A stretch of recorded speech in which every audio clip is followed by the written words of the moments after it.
2025년 고난주간 특별 새벽 예배 여섯째 날 예배를 하나님께 드리겠습니다.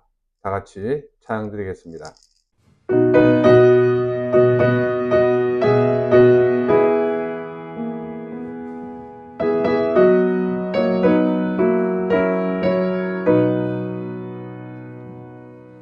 갈보리 산 위에 십자가 섰으니 주가 고난을 당한 표라. 험한 십자가를 내가 사랑함을 주가 보혈을 흘림이라. 죄의 승리를 얻기까지 주의 십자가 사랑하리. 빛나며 유감 받기까지 험한 십자가 붙들겠네. 멸시천대 받은 주의 십자가에 나의 마음이 끌리도다. 귀한 어린 양이 세상 죄를 지고 험한 십자가 지셨도다. 죄의 승리를 얻기까지 주의 십자가 사랑하리. 빛나며 유감 받기까지 험한 십자가 붙들겠네.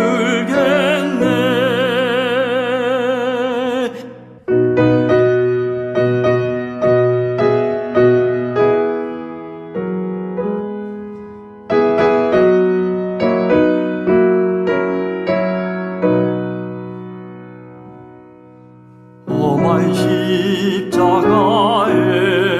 주가 흘린 피를 믿는 마음으로 바라보니 나를 용서하고 내 죄 사시려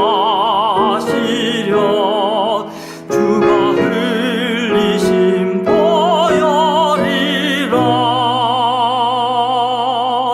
죄의 승리를 얻기까지 주의 십자가 사랑하리. 빛나며 유감 받기까지 험한 십자가 붙들겠네. 주님 예비하신 나의 본향집에 나를 부르실 그날에는 영광 중에 계신 우리 주와 함께 내가 죽도록 충성하리. 죄의 승리를 얻기까지 주의 십자가 사랑하리. 빛나며 유감 받기까지 험한 십자가 붙들겠네.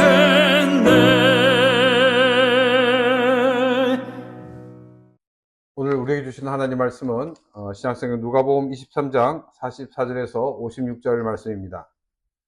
신약성경 23장 44절에서 56절 말씀을 제가 봉독하겠습니다.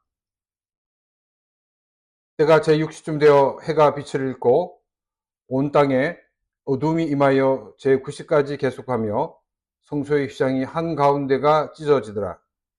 예수께서 큰 소리로 불러 이르시되 아버지 내 영혼을 아버지 손에 부탁하나이다 하고 이 말씀을 하신 후 숨지시니라. 백부장이 그 된 일을 보고 하나님께 영광을 돌려 이르되 이 사람은 정녕 의인이었도다 하고, 이를 구경하러 모인 무리도 그 된 일을 보고 다 가슴을 치며 돌아가고, 예수를 아는 자들과 갈릴리로부터 따라온 여자들도 다 멀리 서서 이 일을 보니라. 공회의원으로 선하고 의로운 요셉이라 하는 사람이 있으니 그들의 결의와 행사에 찬성하지 아니한 자라. 그는 유대인의 동네 아리마대 사람이요 하나님의 나라를 기다리는 자라. 그가 빌라도에게 가서 예수의 시체를 달라 하고 하여 이를 내려 세마포에 싸고 아직 사람을 장사한 일이 없는 바위에 판 무덤에 넣어두니 이날은 준비일이요 안식일이 거의 되었더라. 갈릴리에서 예수와 함께 온 여자들이 뒤를 따라 그 무덤과 그의 시체를 어떻게 두었는지를 보고 돌아가 향품과 향유를 준비하더라. 아멘. 예수님은 금요일 오전 9시경에 십자가에 달리시고 오후 3시경에 돌아가시게 되었습니다. 십자가형을 받은 사람들은 길게는 15일간 살았다고 합니다. 근데 예수님은 6시간 만에 돌아가셨기 때문에 예수님이 돌아가신 것에 대해서 이의를 제기하는 사람들도 있습니다. 예수님이 실제로 돌아가신 것이 아니라 의식을 잃었을 뿐이었다라고 주장을 하면서 예수님의 죽음을 부인하려고 하고 있습니다. 다른 복음서를 보게 되면 예수님의 죽음을 확인하기 위해서 창으로 예수님을 찔렀다라고 기록하고 있습니다. 또 유대인들은 이 십자가에 사람이 달려 죽는다는 것은 하나님으로부터 저주를 받은 사람이라고 생각을 하였습니다. 이제 유월절 축제가 시작되는데 이 십자가에 달린 사람들이 있게 되면 유월절 분위기를 망치기 때문에 이 십자가에 달린 사람들을 내려달라고 요구를 하게 됩니다. 그래서 십자가에 달린 이 두 사람은 아직 살아 있었기 때문에 그 사람의 다리를 부러뜨렸다라고 기록하고 있습니다. 그런데 예수님은 이미 죽음이 확인되었기 때문에 예수님의 다리뼈를 부러뜨리지 않았다라고 성경은 말하고 있습니다. 예수님께서 십자가에 돌아가신 직접적인 그 사인은 아마도 창에 찔려서 물과 피를 다 쏟으셨기 때문에 과도한 출혈과 이 탈수증으로 추정을 하고 있습니다. 오늘 말씀은 예수님께서 십자가에 달리시고 3시간이 지날 무렵 12시 정오쯤부터 기록이 되어 있습니다. 44절 말씀입니다. 때가 제6시쯤 되어 해가 빛을 잃고 온 땅에 어둠이 임하여 제9시까지 계속하며, 우리 한국어 성경에는 6시로 표기되어 있고 일본어 성경에는 12시로 표기되어 있습니다. 한국어 성경은 그 유대인의 시간표대로 이렇게 표기를 하고 있고 일본어 성경은 우리 현대 표기법대로 표기를 하기 때문에 이렇게 다르게 표기되어 있습니다. 12시는 해가 가장 강력하게 내려쪼이는 시간이라고 말할 수 있습니다. 그런데 갑자기 어둠이 임하였다는 것입니다. 그리고 이 어둠이 3시간 동안 계속되었다라고 성경은 말하고 있습니다. 이 현상에 대해서 어떤 분들은 일식이다라고 이렇게 보는 분이 있습니다. 일식이 일어날 때 그 달이 해를 정면으로 가릴 때는 아주 캄캄한 밤은 아니지만 굉장히 이제 어두운 그런 것을 우리가 볼 수가 있습니다. 일식이 시작하여서 일식이 마칠 때까지 2009년에는 2시간 40분 정도 걸렸다라고 말하고 있습니다. 그런데 이 달이 태양을 완전히 가리는 시간은 6분 정도였다는 것입니다. 그래서 정말 이렇게 아주 어둡다라고 아주 느껴지는 그 시간이 6분 정도밖에 되지 않는다는 것입니다. 그렇다면 우리는 두 가지를 생각할 수가 있습니다. 한 가지는 12시부터 계기일식이 시작하였고 3시경에 계기일식이 마친 것을 기록한 것으로 볼 수가 있습니다. 또 한 가지는 이 성경에 말하는 이 어둠이 어느 정도의 어둠이냐 하는 것입니다.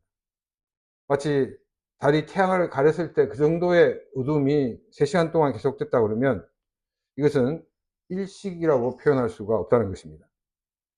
일식은 길어야 달이 해를 가리는 그 완전한 어둠이 있는 시간은 10분 정도라는 것입니다.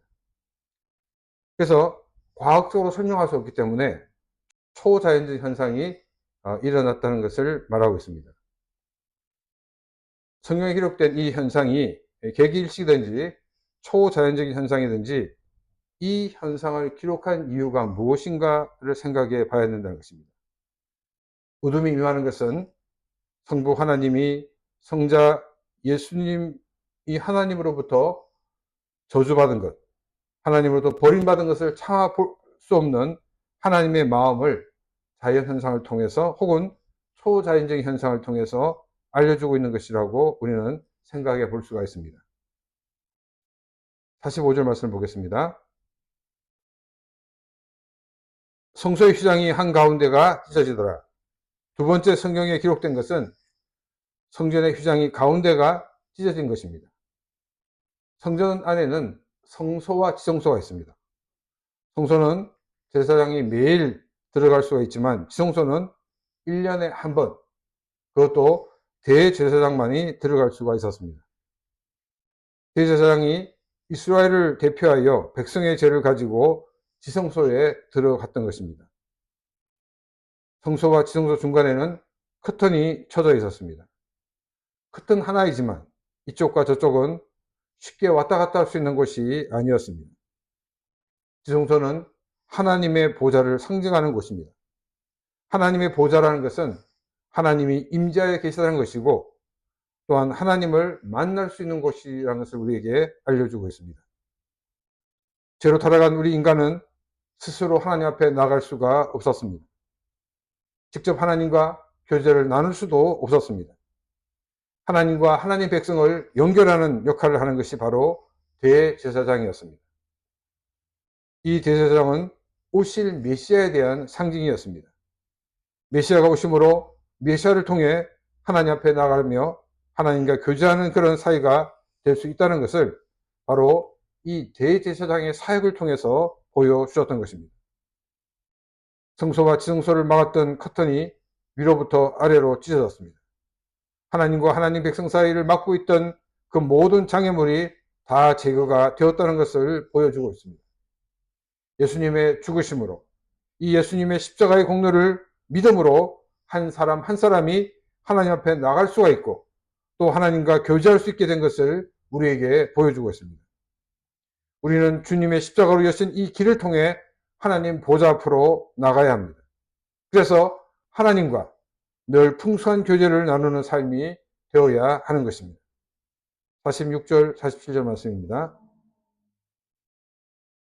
예수께서 큰 소리로 불러 이르시되 아버지 내 영혼을 아버지 손에 부탁하나이다 하고 이 말씀을 하신 후 숨지시니라. 백부장이 그 된 일을 보고 하나님께 영광을 돌려 이르되 이 사람은 정령 의인이었도다 하고 46절에서 49절까지는 예수님이 십자가에서 운명하시는 것을 본 사람들의 모습을 기록하고 있습니다. 백부장은 하나님께 영광을 돌렸다라고 말하고 있습니다. 그러면서 그는 이 사람은 정말로 의인이었다라고 고백을 합니다. 백부장은 형을 집행한 사람이었습니다. 예수님의 죽음에 직접 개입한 사람으로서 예수님을 의인으로 고백한다는 것은 자신의 행동이 정당하지 않다는 것을 고백하는 것입니다. 예수님의 의인이라는 고백은 자신에게 손해가 되는 고백이었습니다. 자신이 손해가 되지만 고백하는 그 고백이야말로 참된 고백이라는 것입니다. 또 구경하러 온 사람들은 모두 가슴을 치며 돌아갔다라고 말하고 있습니다. 여러분, 우리가 언제 가슴을 칩니까? 정당하게 일이 진행되지 않을 때 우리는 가슴을 치게 됩니다. 예수님의 죽음을 보면서 예수님은 이런 죽음을 당해서는 안 되는 분이라는 것을 비로소 그들은 깨닫게 되었던 것입니다. 50절에서 56절까지는 예수님의 장례에 대해서 기록을 하고 있습니다. 십자가형을 받은 사람들은 십자가에서 죽게 되면 그냥 그곳에서 버려졌습니다. 그래서 그곳 이름의 명칭을 해골이라고 불려졌던 이유가 바로 그 때문입니다. 앞에서도 얘기한 것처럼 이 유대인들에게는 십자가형은 가장 저주받은 죽음이었습니다. 그렇기 때문에 보호자가 있어도 장례를 위해 시신을 내어달라고 나설 수가 없는 그런 분위기였습니다. 그런데 예수님이 시신을 달라는 한 사람이 나타났습니다.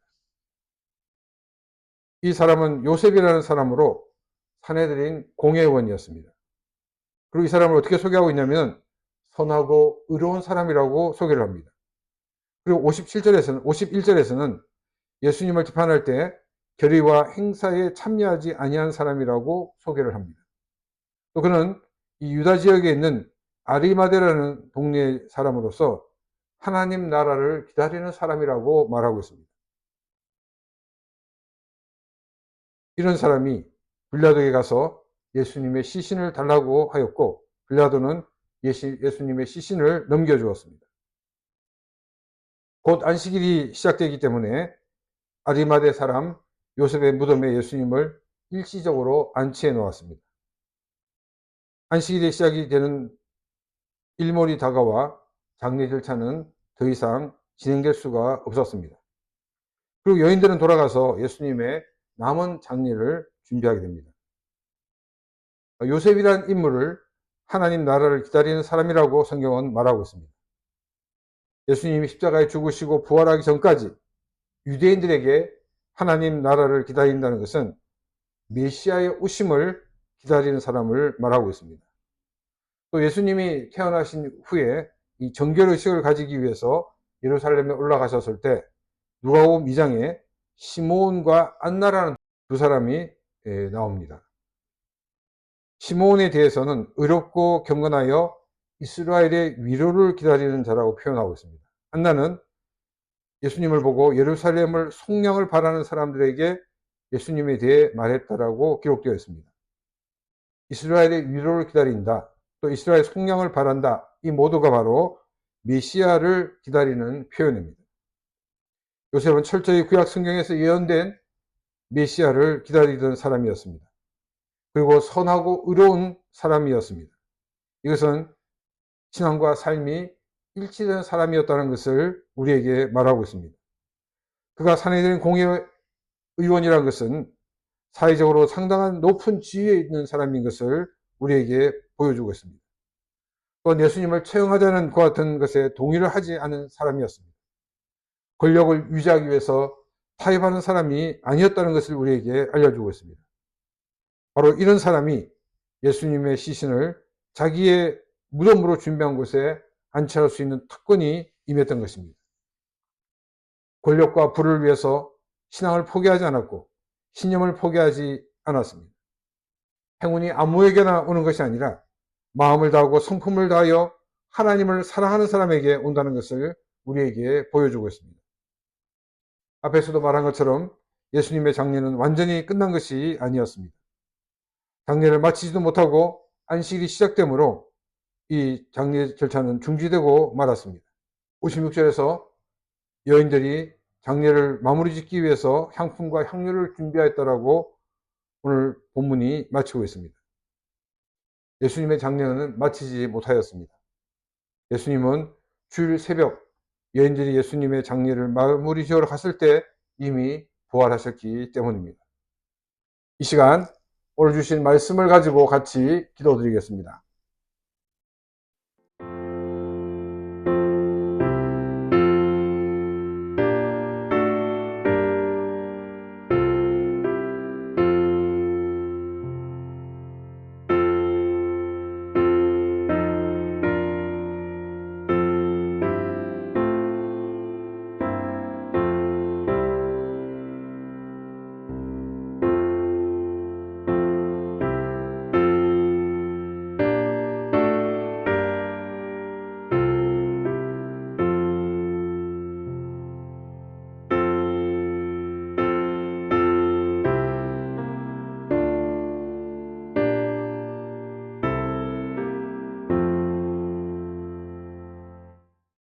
이 시간 교회의 비전을 두고 기도하겠습니다.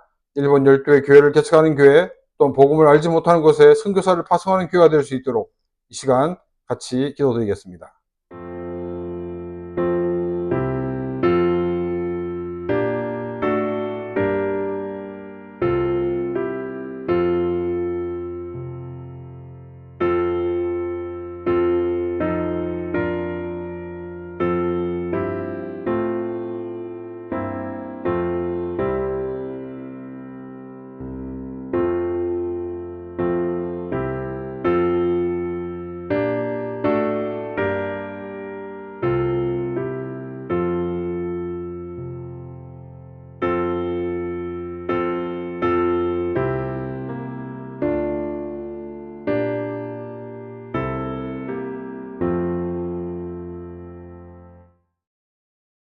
이 시간 우리 교회가 성장하여서 일본의 복음화를 위해서 사용되는 교회가 될 수 있도록 다 같이 기도드리겠습니다.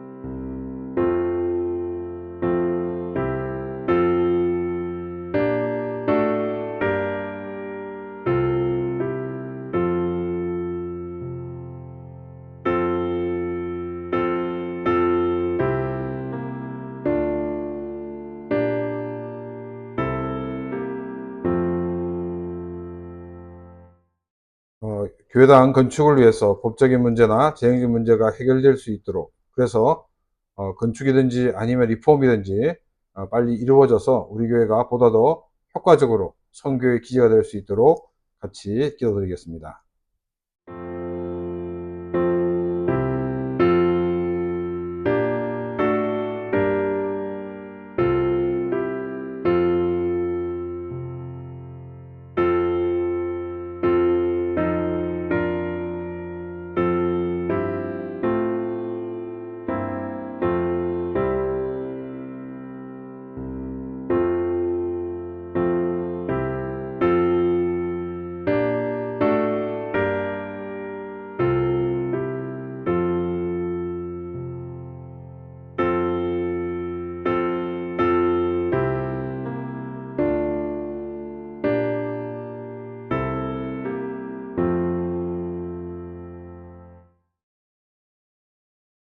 성도들이 말씀 가운데 성장하고, 그래서 세상의 빛과 소금의 사명을 잘 감당할 수 있도록 이 시간 다 같이 기도드리겠습니다.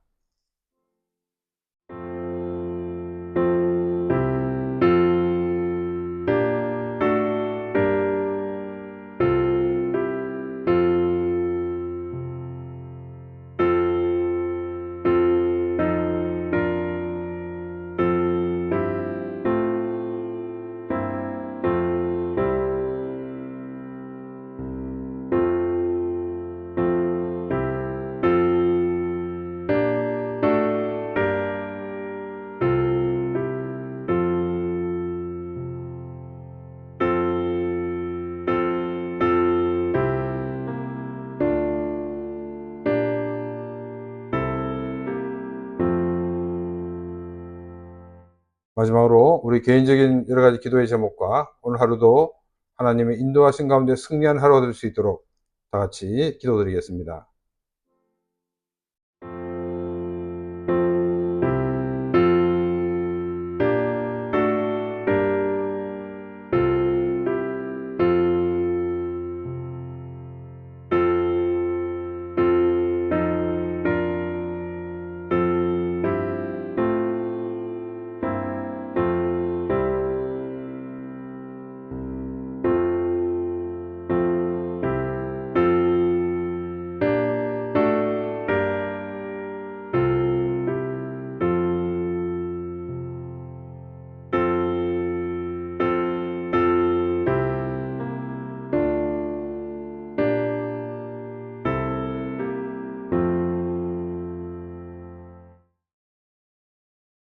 사랑하신 아버지 하나님, 오늘도 우리 귀한 말씀을 주심을 진심으로 감사를 드립니다.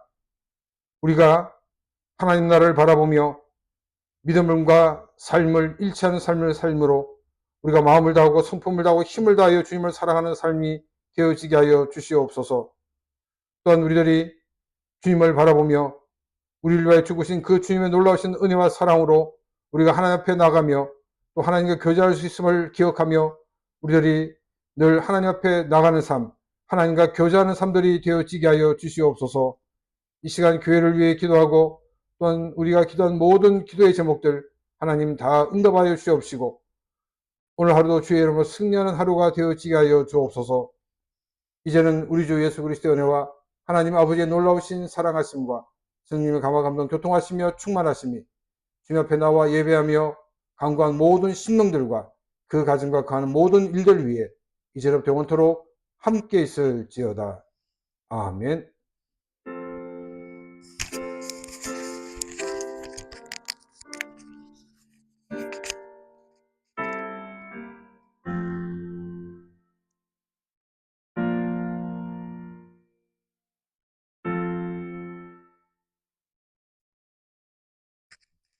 예배를 마쳤습니다. 오늘 하루도 승리하는 하루가 되시기를 주님의 이름으로 축원합니다. 감사합니다.